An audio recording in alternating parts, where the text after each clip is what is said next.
بسم اللہ الرحمن الرحیم. کیونکہ میں پہاڑی زبان اصلی پہچان گروپ نا ایڈمن ہاں اور میں اپنی ٹیم جناب اماد سکندر صاحب پڑھنا لائے ہوئے میں انہوں نے شکر گزار ہیں اور اپنی پوری ٹیم فرح حدیث عباسی، سائم عباسی اور عمر عباسی آئے. میں جناب عبید اللہ الوی صاحب نے بارے جس طرح صحیح بھائی میں دسا تو میں حاجی 1622 سے آنا روسی کہ عبید اللہ الوی صاحب مرحوم قرآن پاک میں ترجمہ پہاڑی وچ لکھنے سے اللہ اگر بقید حیات آنی پورا ترجمہ لکھن گشنا آج جس طرح اس کی نشر کرنا ساڑھے پیانا پڑا پڑھانا پہاڑی وچ اللہ کو نیتنا مالک اللہ اس عمل کی قبول کری. اللہ جناب عبید اللہ الوی صاحب سے جنت الفردوس میں اعلیٰ مقام سے بتا فرمان.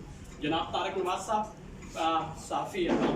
میں سے دسنا کہ اصل گروپ نہ ماٹو یو کہ عزت جینیا کاش کے عزت جینیا نے ماٹو پر کم نہ کر سکے لیکن جنہوں لوگوں مرحومین کی یاد رکھا یہ بھی ایک بہت ہی بڑا کارہائے نمایاں.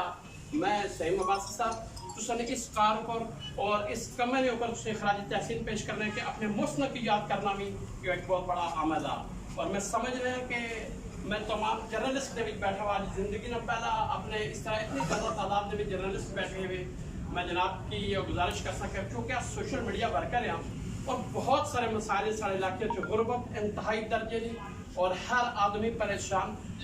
میں کوشش کر سکتا کہ پہاڑی زبان اصلی پہچان میں گروپ جڑا ہوا انتہائی جینون کیس تسا کے پیش کریا کرسی اور تسا صافیوں کو اصل کی امید ہی کہ تساڑے ان جینون کیس نہ کہ انشاءاللہ کوئی ذاتیات نہ کوئی اپنی ذات میں فوائد ہے بلکہ تسا دیکھا اسی کے پہاڑی زبان اصلی پہچان میں گروپ جڑے دو ترے کام کیتے سوشل ورثے اور اللہ نے مدد مڑائی مارا کہ اس حوصلہ حوصلہ شاید کوئی دعائیں سرستے رہے.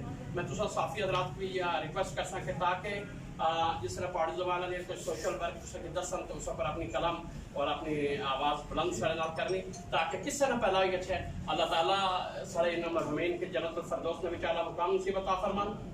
اور ایڈی عباسی صاحب نال ملاقات پھگواڑی بالی نٹ نیوز ورک لڑکے شادیوں پہ ہوئی بڑے محب بڑے پیار کرنے والے اور زیر سے چو آس تو کے دیکھتے رہنے جی میرا جی بہت بہت شکریہ تسنا اللہ تعالیٰ انہوں کی شفائی کاملہ واجدہ نصیب عطا فرمان. سارے پرانا بہت بہت شکریہ. بہت شکریہ. یہ تھے چاچو ظہیر جو کہ محبت بھرے الفاظ میں اپنے خیالات کا اظہار کر رہے تھے. اب میں مختصر وقت کے لیے دعوت